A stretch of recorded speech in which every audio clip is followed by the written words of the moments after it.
Senhor presidente, senhoras deputadas, senhores deputados, o momento é propício para se refletir sobre o funcionamento do Estado democrático de direito que estamos construindo no Brasil, sobre seus méritos e suas insuficiências.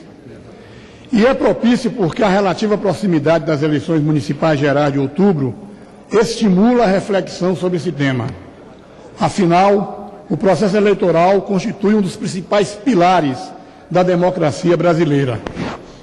O que proponho é justamente que reflitamos sobre o contexto em que se realizarão as eleições de 2012, mantendo, no entanto, algum distanciamento frente a nossos interesses políticos imediatos.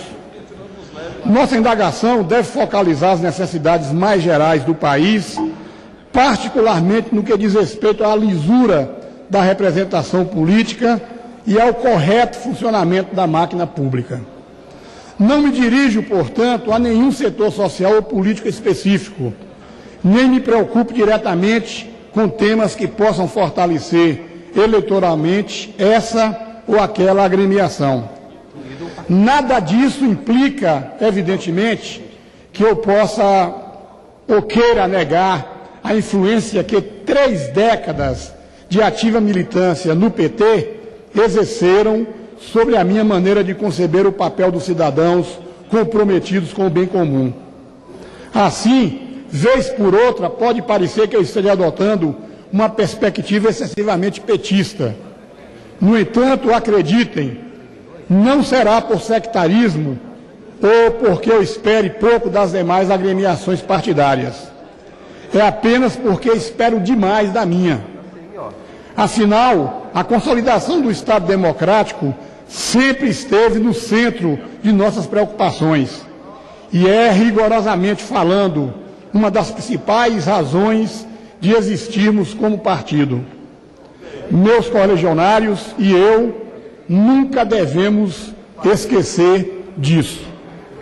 Senhor presidente, o primeiro desafio que enfrento nesse pronunciamento é o de encontrar o meio termo em que me permita valorizar o que já alcançamos em termos de avanço institucional, sem que isso me leve a subestimar o muito que ainda nos resta a fazer no caminho do Estado democrático de direito. Como sou uma pessoa otimista por natureza, começo pelas conquistas inegáveis que obtivemos nos últimos anos. As próprias eleições que estão por vir em 2012, e mais do que elas, o fato de se inserirem em uma sequência de eleições regularmente realizadas no país, nos recordam imediatamente da ampliação do sufrágio e da liberdade de organização partidária, conquistas da década de 1980. As consequências dessas conquistas foi a progressiva inserção no quadro oriundo dos movimentos sociais de base e dos sindicatos em órgãos decisórios do Estado. Por fim, a participação desses quadros na formulação das políticas públicas produziu nelas uma mudança qualitativa, com a iniciativa estatal voltando-se para a satisfação das necessidades e anseios das camadas da população antes pouco lembradas.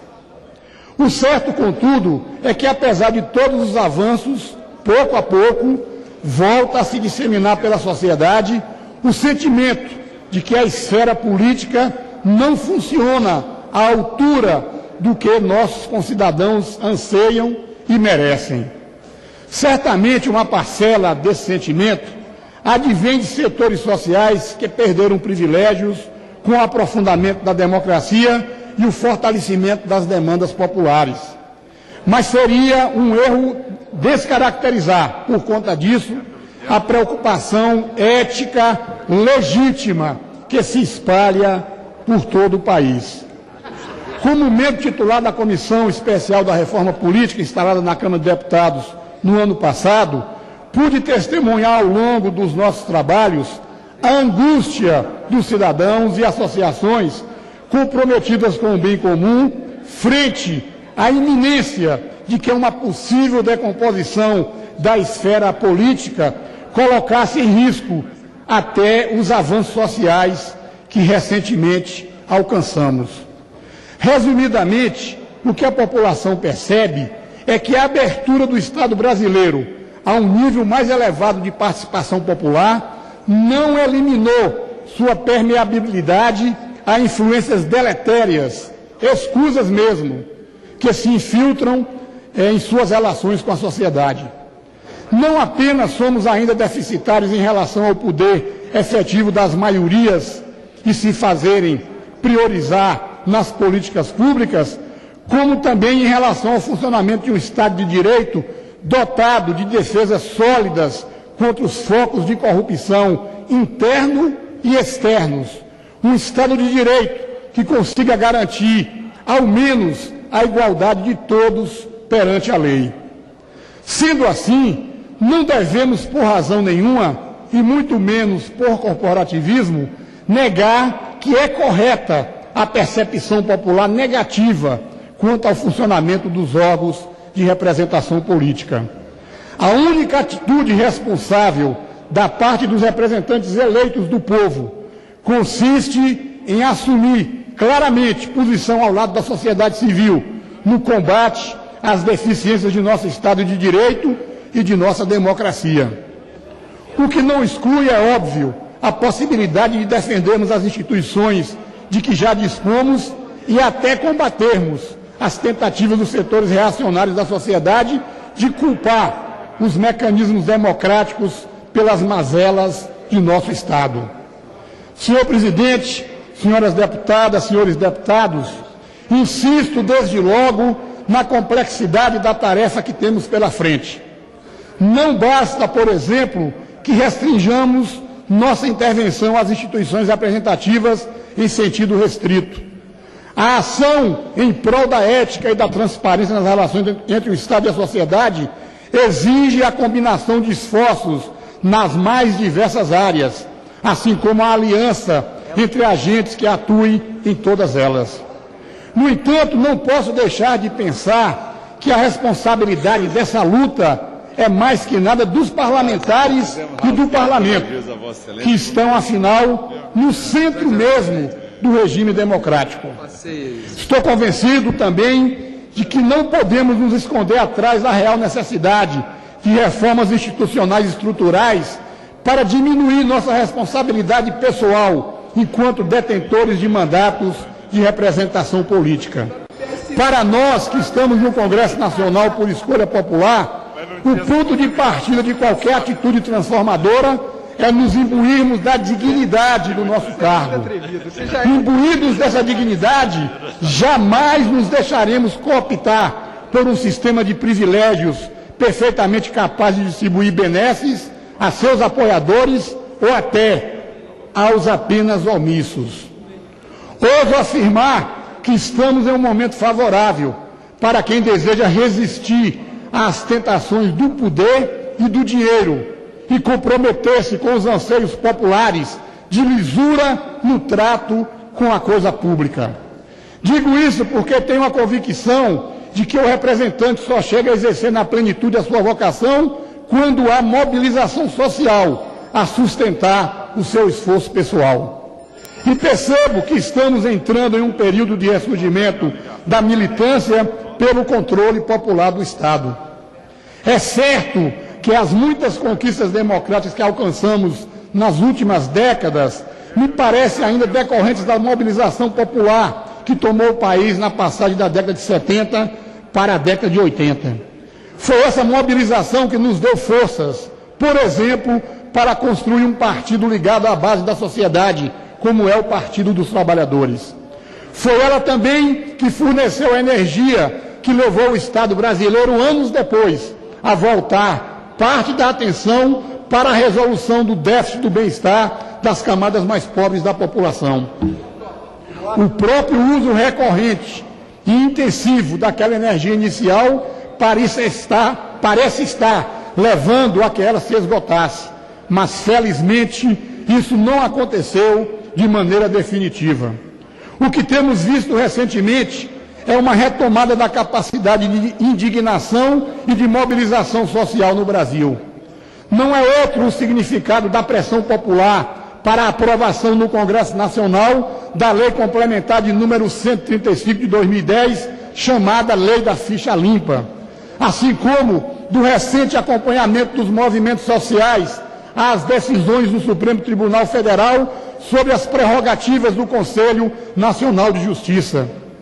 Também se inclui no pacote de boas notícias a excelente repercussão social das atitudes firmes da presidenta Dilma Rousseff frente a qualquer caso de suspeita de corrupção em qualquer escalão do seu governo. Mais do que o conteúdo específico das propostas e atitudes que têm mobilizado a população, nos importa destacar a intensidade e a qualidade da mobilização em si.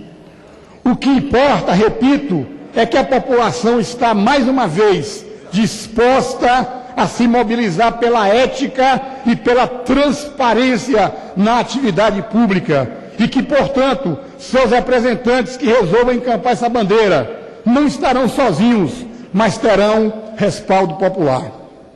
Impressiona na retomada do ativismo popular pela superação dos obstáculos ao pleno florescimento do Estado Democrático de Direito no Brasil, o quanto os movimentos sociais engajados nessa luta têm avançado rapidamente na avaliação da complexa realidade envolvida na formulação de propostas abrangentes e consistentes para reformar a qualidade da atividade política no Brasil. Particularmente relevante é quanto aos militantes se libertaram de uma postura facilmente moralista de culpar sempre e por tudo todos os indivíduos que atuam na esfera eleitoral. Eles têm ido muito além. Um bom exemplo de como as coisas têm avançado se encontra na plataforma pela reforma do sistema político, patrocinada por uma série de entidades e movimentos da sociedade civil que se organizaram ao redor do mote da participação popular na reforma política. Para a plataforma,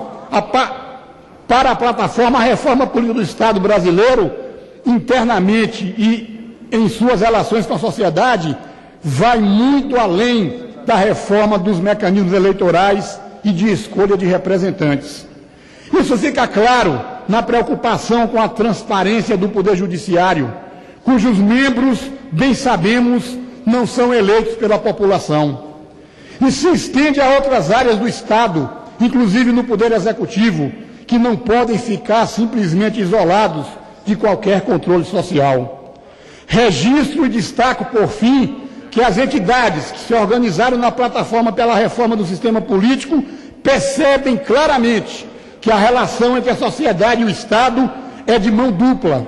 Não há como reformar um lado da equação sem reformar simultaneamente o outro.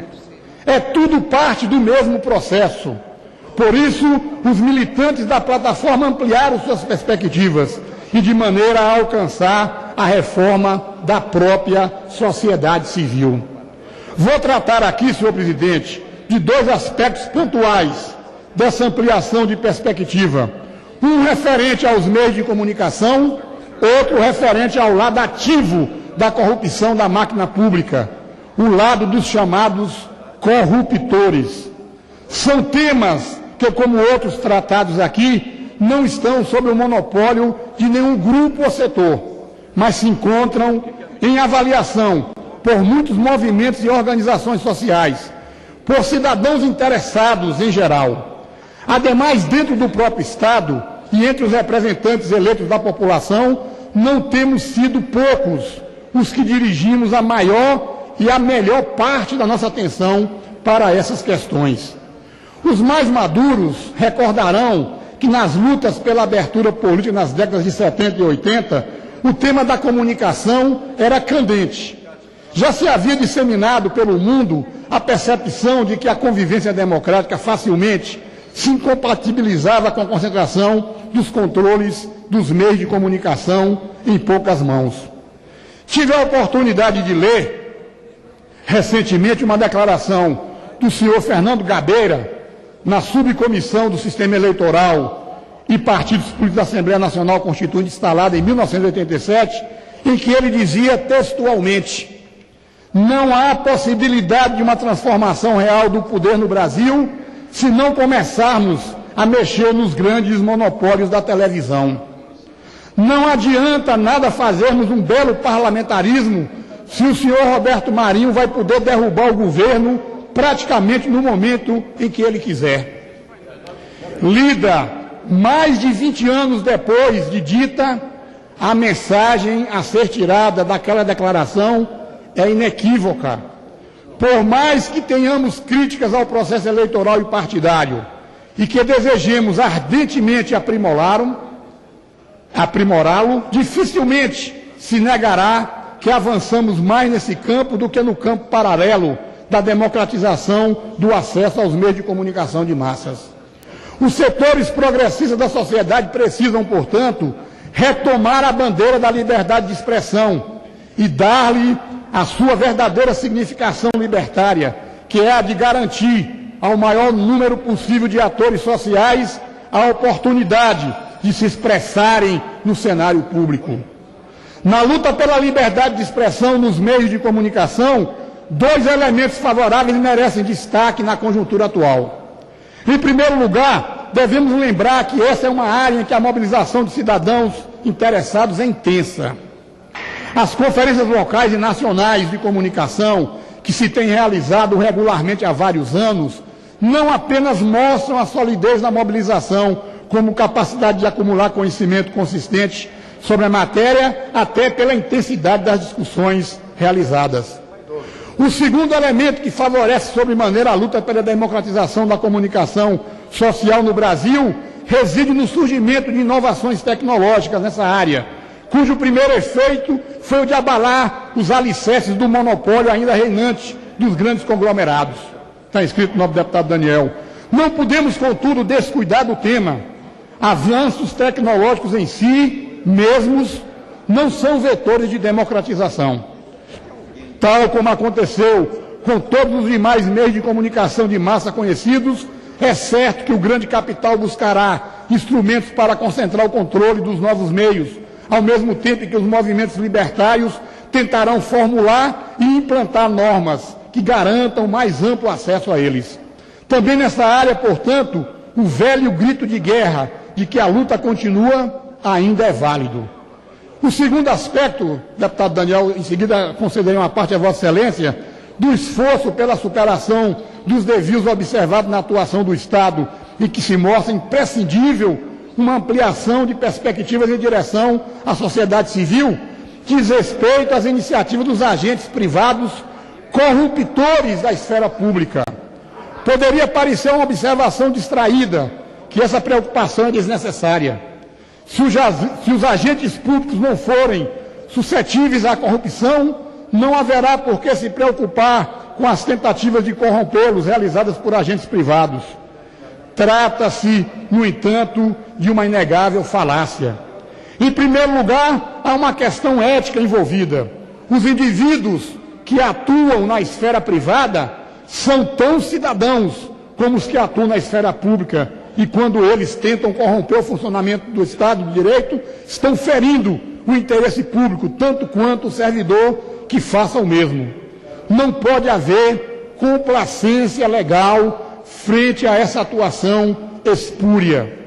Mas não se trata apenas do plano moral. É preciso reconhecer que o agente público não se encontra, por definição, em situação de maior poder do que o agente privado. Pelo contrário, não é incomum que o detentor ou gestor de grandes capitais tenha maior capacidade de prejudicar a vida de um funcionário público que o contrário, além do fato óbvio de que, na maioria das vezes, terá muito maior capacidade de cooptá-lo com benesses. Em resumo, senhores e senhoras e senhores deputados, a batalha contra a corrupção e a favor da transparência no funcionamento da máquina pública se trava simultaneamente na esfera estatal e na esfera socioeconômica. Se um dos dois lados é descuidado, todo o processo será prejudicado. Daí a extraordinária relevância do projeto de lei de número 6.826, apresentado pelo Poder Executivo à Câmara dos Deputados em 18 de fevereiro de 2010, que dispõe sobre a responsabilização administrativa e civil de pessoas jurídicas pela prática de atos contra a administração pública nacional ou estrangeira e da outras providências. Eu quero conceder uma parte ao deputado Daniel Almeida. Para cumprimentá-lo pelo brilhante pronunciamento que faz nesta tarde e que valoriza tanto o debate e a atividade parlamentar. Vossa Excelência aborda um tema de absoluta relevância e tenho concordância com o conteúdo do pronunciamento que Vossa Excelência faz. Quero me associar ao mérito desse debate e dizer, nobre deputado, que Vossa Excelência tem razão. Portanto, eu queria deixar aqui a afirmação de uma ideia que já circula nesta casa sobre a necessidade de convocarmos, não é, uma assembleia, pode ser num período eleitoral, que os parlamentares, os congressistas sejam eleitos com a atribuição específica de, num determinado tempo, fazer o debate e a deliberação sobre uma reforma política profunda. Obrigado, deputado Daniel. Incorporo a parte de Vossa Excelência, mas quero, para finalizar, deputado Luiz Couto, que preside essa sessão, destacar que não é mais possível que o Legislativo se mantenha praticamente inerte em relação ao tema consensualmente decisivo para o avanço da lisura nos pleitos eleitorais, com amplos reflexos sobre a proteção da máquina pública contra influências deletérias oriundas das campanhas eleitorais.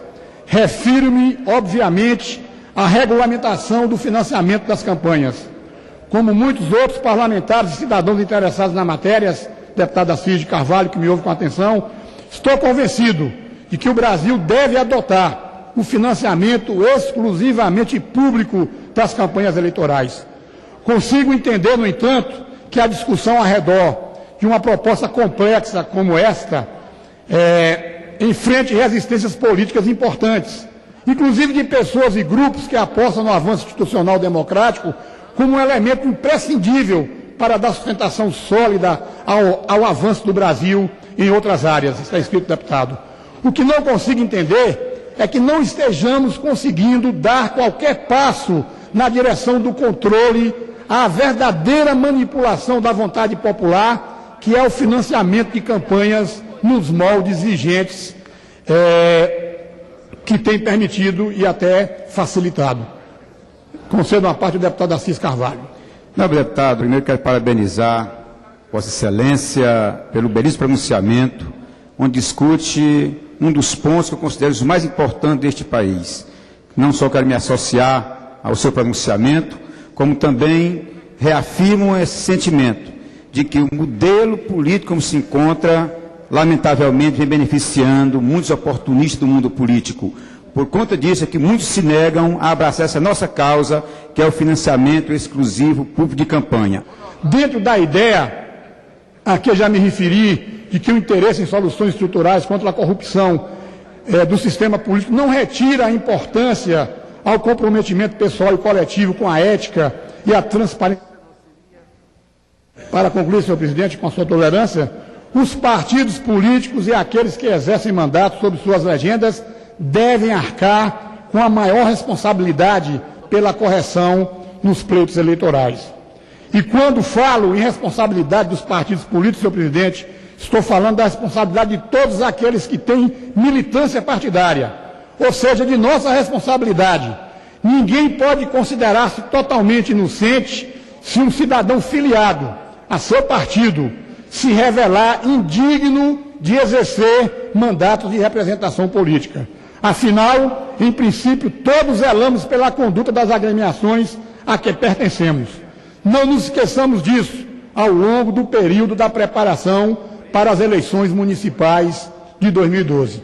Muito obrigado, senhor presidente, pela tolerância, e quero dar como lido todo o meu pronunciamento a respeito do Estado Democrático de Direito e da ética na política. Obrigado. Deputado Valdenor, eu queria parabenizá-lo pelo pronunciamento. Vossa Excelência coloca com muita clareza a necessidade de uma profunda reforma política, coloca um tema que é importante na questão da reforma política, que são as formas de combate permanente à corrupção, ao processo que muitas vezes modifica o resultado eleitoral através do poder econômico, e daí a necessidade de ter uma reforma política que leve em conta a questão do financiamento público de campanha como um elemento importante para o combate a esse processo de corrupção que ainda é muito grande no sistema eleitoral durante as eleições.